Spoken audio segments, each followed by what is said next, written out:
Number one was anger.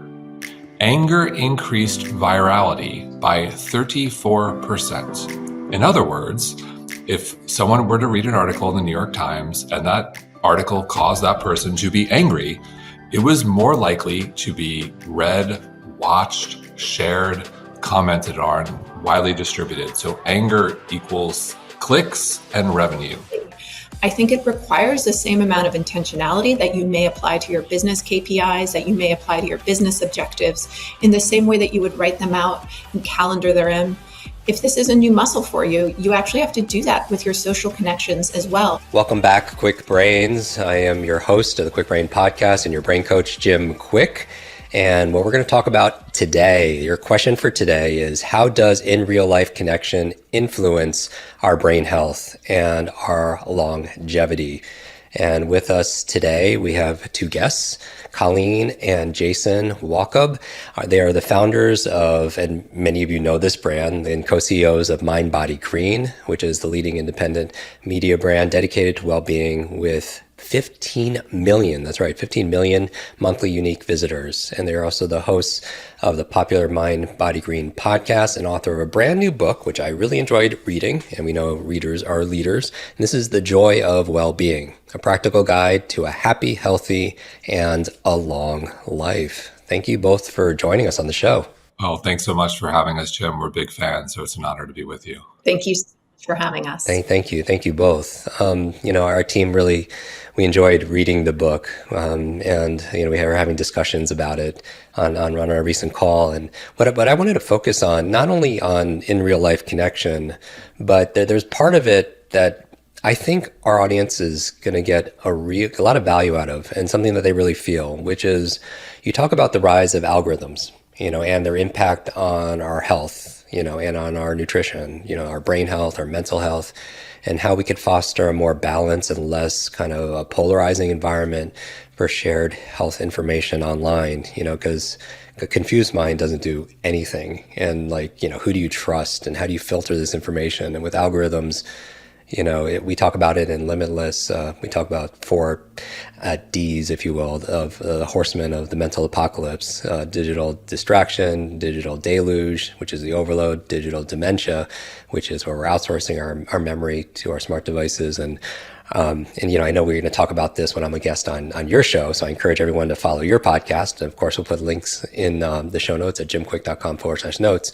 But the fourth one I termed digital deduction, which is it's the high reliance on technology. It's even doing the thinking for us nowadays. And so what's your general take or perception when we're addressing, technology in real life and algorithms? Paint us a picture. I'm so glad you asked this question, because it's a big why of why we wrote this book. Unfortunately, the world we live in, there is information overload. There's so much information in health and wellness, and there's so many great experts and influencers, but it's too much. And unfortunately, the way to stand out is to have an extreme point of view. And I think the study that really hit home for us was one that came out of the Wharton School, the University of Pennsylvania, where they analyzed the most viral articles in the New York Times. This is the New York Times, one of the most widely read papers in the world. And they looked at the most emailed list. This is the list you want to be on if you're a writer at the New York Times. And they classified the articles by emotion to see if there were any patterns. And there were. And the top 3 emotions were anxiety, awe, and anger. Wow. Yeah. Number 1 was anger. Anger increased virality by 34%. In other words, if someone were to read an article in the New York Times and that article caused that person to be angry, it was more likely to be read, watched, shared, commented on, widely distributed. So anger equals clicks and revenue. And I don't think this is exclusive to the New York Times. Unfortunately, this is the way the algorithms work in social media. And that doesn't really reward having a balanced, reasonable point of view. It rewards extreme points of view that incite anger. And we see that all the time in health and wellness. And that was a big why behind our book. And I can appreciate it. And what do you do, two of you? So then what would you suppose what role do you think social media platforms and the creators, the content creators, what role should they play in promoting health and evidence-based information, rather than if the goal is to get clicks and the goal is to get likes and engagement? There's this, with great power comes great responsibility. What does that role look like then? 100% agree. I think that role is a very difficult one for creators. And I think there are very few experts and influencers, you're one of them, who's able to put out information that is trustworthy, which is science-driven and inspiring. Because quite frankly, it's more difficult to do. It's a lot easier to put out content that is divisive and incites anger, and it has an extreme point of view. A whole different ballgame when you're really putting out stuff that's content that's inspiring and driven by science. You're one of the few people who do it. It's a lot more difficult. And there has to be a value system that is the underpinning of all of the social media engagement and discourse. Because sure, you have to be a little punchy to get people's attention, but you can't do it at a fault of the underlying value system of which your brand or your belief system is based. And I think that's where people run afoul. We talk about a lot in our podcast, mental health, and you're really starting a lot with also brain health. And your book also talks about social connections. And so it's not just our biological network, our neurological networks in terms of what affects our performance and our productivity, even our peace of mind, but how do our social networks contribute to greater brain health, particularly in terms of, cognitive function, mental wellness, and well-being? Well, I think in the context of longevity, we spend a lot of time talking about cardiovascular disease, since that's the number one killer. Mm-hmm. But every doctor, every expert in the space knows what is good for the heart is good for the brain, and they go hand in hand. And I think in the conversation around longevity, you don't necessarily want to be fit and healthy, but be really suffering with cognitive decline. I don't think anyone wants that, or vice versa. And coming back to connection, I think in our space, nutrition and exercise are foundational, they're paramount, but they're pretty easy to get an understanding of. I kind of know if I'm eating well, I know if I'm working out enough, but when it comes to connection with our emotional well-being, the questions might be a little bit more difficult. You ask yourself, it's the middle of the night and there's a crisis, who are the people I call? And maybe no one's on that list. And maybe that requires a lot of work internally and beginning a process of asking questions you don't necessarily want to answer. And I think coming out of COVID, it's just been clear with the mental health crisis and the decline and in how long we live here in America, that connection is paramount. There was a 2019 study out of Cigna that said only half of Americans say they had meaningful day-to-day face-to-face social interactions. This is 2019. Can you imagine how terrible that statistic is today? A study that's making the rounds right now, essentially saying that smoking and loneliness, comparing the two, where being lonely is just like smoking 15 cigarettes a day. And that's horrifying. There's one study that I particularly love, which really hit home for me because I can easily get caught up in nutrition and exercise and all the testing, is a study called the Rosetto study. And Rosetto was this small town in rural Pennsylvania in the 1950s. And this is when heart disease arrives in America, except in Rosetto. In Rosetto, the rate of heart attacks for those under 65 was half that of the nation. Men under 55, no cases, non-existent. And so they took a look. What are they doing at Rosetto? What's the secret? Well, they were smoking, they were drinking, they were eating lots of pasta and meatballs. This makes absolutely no sense. And so they took a deeper look. And these people had unbelievably strong social connections. Multi-generational living was paramount. There were lots of parades, parties. They were enjoying the wine and food with family and friends. And then in the 1960s, community starts to break up. People move away. Guess what? Heart disease arrives and catches up with the national average. And to me, this just speaks to the power and the magic of social connections and how we need to be stimulated around people we love, around conversation, because if we don't, we suffer. I would say it's interesting because when you flip through social media or some podcasts, most of them focus on diet, and exercise, and it's incredible in terms of when it's weighted in terms of what really moves the needle for both happiness and health. So are there specific activities that the two of you, like certain practices that an individual who's listening right now can incorporate into their daily lives with their team, with their family, to promote brain health, particularly in the context of social connections and emotional well-being? We'll put a link also to that recent study on loneliness and cigarette smoking, that comparative. But in terms of solid connections and emotional well-being, what are some? How do people do that if they're working from home? And does it matter if it's in person or if it's on FaceTime or Zoom? Yeah. In 2023, I think social connection is the most underrated drug out there in terms of its impact on your own health and well-being.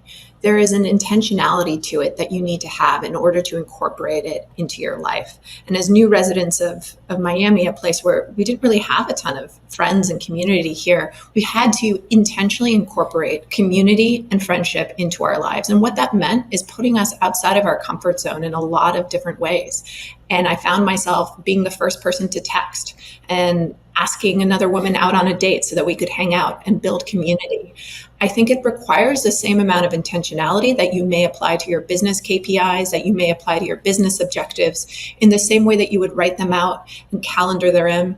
If this is a new muscle for you, you actually have to do that with your social connections as well to ensure that it happens, because it is a new muscle for many of us. And then there's also keeping in touch with old acquaintances. And Esther Perel, a phenomenal relationships expert who Jason's had on the podcast, has just given us an easy prompt of how to do that when you have fallen out of touch with people. Hey, been thinking of you, would love to reconnect. I think it's, a few steps that are really intentional that you have to make. And if you're totally unclear of where to start, influencer Arthur Brooks, a phenomenal journalist, has the concept of a personal mission statement. And one of the questions that we ask in the Joy of Wellbeing is, what brings you joy? And if you can't answer that, I think there's probably some introspection that needs to happen. But it's oftentimes in those moments where you are experiencing joy, where you're in your own group, that you're likely going to meet other people who have like-minded interests. And it's a first place to start building community. I don't think you necessarily just need to look at your work as your community, but really look at the entire world as your ecosystem of a place to help build and forge those relationships. And if you don't know where to start, go for a walk. Walking is one of the most underrated practices. There was a great study out of the UK, 78,000 adults. They found that clocking around 10,000 steps a day was correlated with a 51% risk reduction in dementia. Wow. So two birds with one stone. Go walk with a friend. There's someone that you don't have to go out for a dinner date or coffee. Hey, let's just go for a walk and see what happens. Do you have too much to read, but too little time? Are your shelves full of books that you haven't read yet and become shelf help, not self-help? And that's why I created the Quick Reading course. 15 minutes a day, 21 days will absolutely transform your life. Just go to quickbrain.com/reading. Use the code podcast15 and you'll get instant access. And are digital interactions a substitute for face-to-face interactions? Is there a difference between FaceTiming somebody or being on the phone with someone as you go for a walk, or actually being, shoulder to shoulder with somebody? And there is a distinction, and I don't want to completely ignore the value of digital interactions, because FaceTime, for instance, is a wonderful tool for my daughters to connect with their grandparents who live on a completely opposite coast. But I also don't want it to be a substitute for when someone's, really going through it, really in need of emotional response, because there are studies that show that when someone gets a text message from someone that's saying, I'm thinking about you, is everything okay? It doesn't have the same impact as when a parent is giving them a hug and leaning in and asking how they're doing. It doesn't create the same oxytocin response in the body, and not all connection is created equal. So I think we need to leverage technology where it makes sense, but also be mindful that it's not a replacement for human interaction.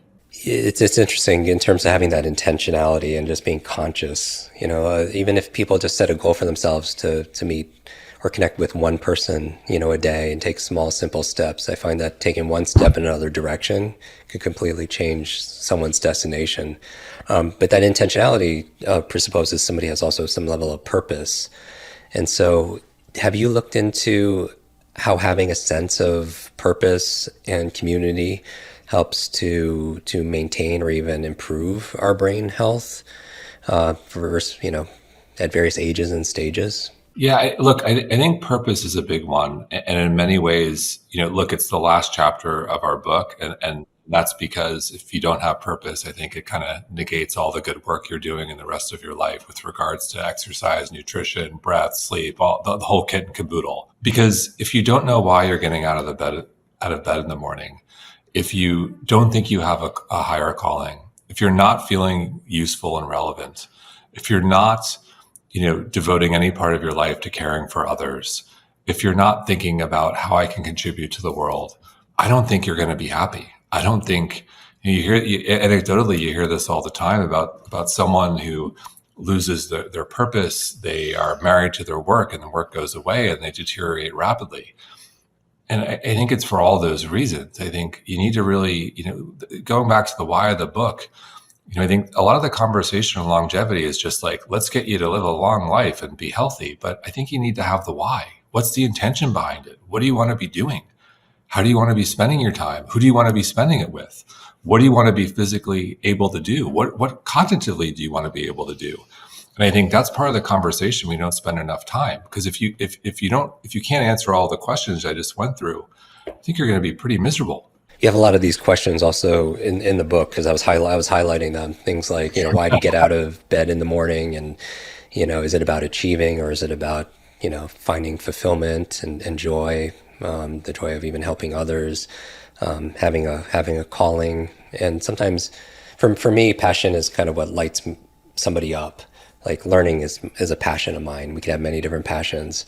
For purpose, it's like, how do you use your passion to light somebody else up? So I, teach people how to learn, and it helps to light them up, which I feel like it's important. There's a phrase about you prefer to treat instead of cheat. Was that it? Yeah. Oh, that's a big one, Jim. I'm glad you brought that up. And I think, look, there are many objections to what we do, in terms of being healthy and fit. One of them is time. One of them is resources. And we felt like pretty good that we can address those objections. So no matter your time limits or resources, to some degree, assuming you're able-bodied, like we can get you to 80% of your well-being. And the other big objection is many people think we're exclusionary. We being the health and wellness category, not Colleen and Jason, my buddy Rainer. And look, I get it, because I think quickly you can go to a place in the age of Instagram and TikTok and glorification where you're not good enough, and there's guilt or shame if you're not perfect.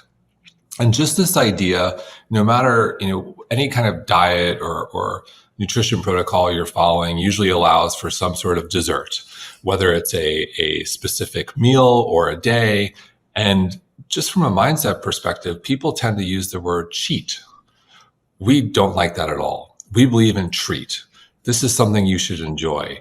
We think from a mindset perspective, it just sends completely the wrong message. If you're going to have usually this is, something with sugar and carbs, you should really enjoy it and have it be a treat and not be something that you're ashamed of.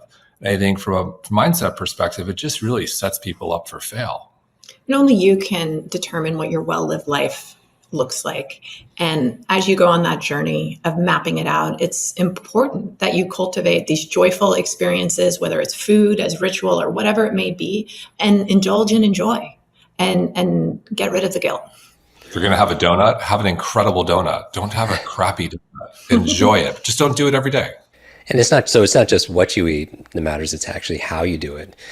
And the state that you're doing it and the mindset around that, your attitudes and assumptions about it. Instead of lifespan, you have this term in there talking about joy span. Yeah, and I think the conversation, the 1.0 was longevity. Let's get you to 100 years old. The 2.0 is health span, because you want to be healthy and mobile and active. So let's say let's be healthy and mobile and active for 99 years, 11 months, 30 days, and then rapidly decline over the last year, maybe die in your sleep. Yeah. And then what we like is the 3.0 of joy span. What's the point if you're healthy and fit, but maybe you're cognitively not all there, or you're miserable and your family won't talk to you and you have no friends? What's your why? And I think that's just more critical. Getting to the why. What is your intention behind longevity? living a long life for the sake of accumulating years, in our view, is just pointless. Yeah, I love that you use the word joy, because this is a conversation that is very timely, and it's also very timeless. Where do people get the book, by the way? So you could go to thejoyofwellbeing.com or Amazon or any of your favorite book retailers. Amazing. And then, so I would love for each of you, if there was one takeaway, and it's hard, to consult. That's why people need to get the book.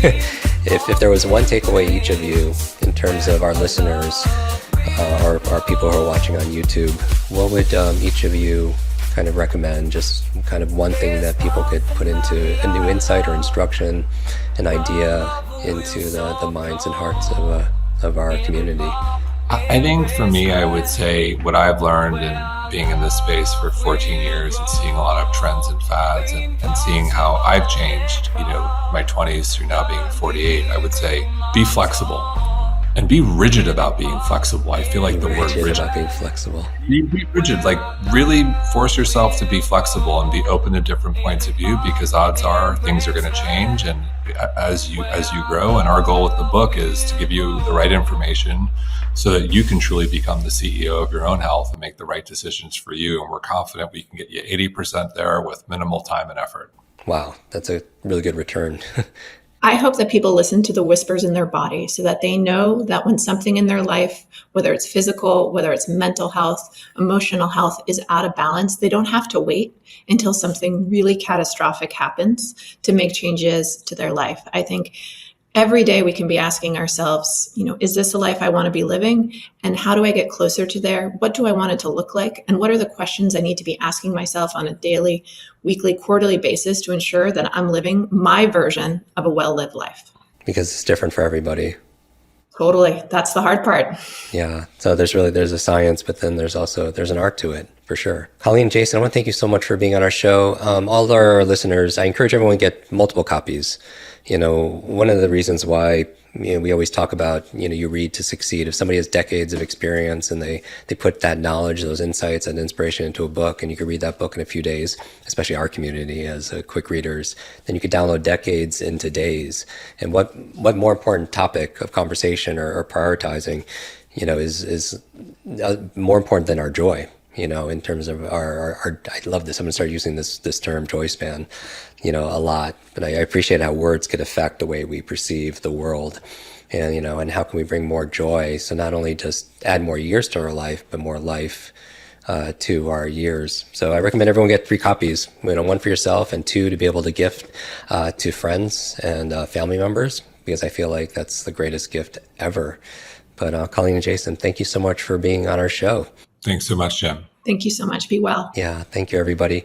I want to thank you very much for listening. Make sure you subscribe. We always recommend people join our YouTube. We put the extended version beyond 20 minutes on our YouTube channel. Join over 1.1 million subscribers there. And a quick giveaway.